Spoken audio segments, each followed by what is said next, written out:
If at any stage you want to extract one or more clusters from the summary table, we can do this quite easily. In this case, I will delete this existing gate.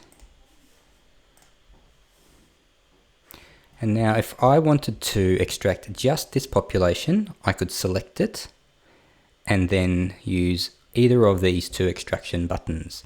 This one will combine any selected clusters into a single population, whereas this button will create an individual population for every selected cluster.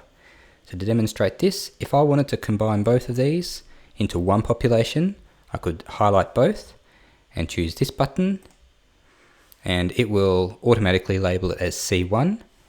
I could have labeled it with the phenotype, and in fact I can extract this again, and here we have the same population labeled as a phenotype. I could give it a custom name, so I'll just call it Grands for now and extract it. These are all the same population but with different naming options, and of course you can always rename the population once it has been extracted. So I'll delete these two versions of the population.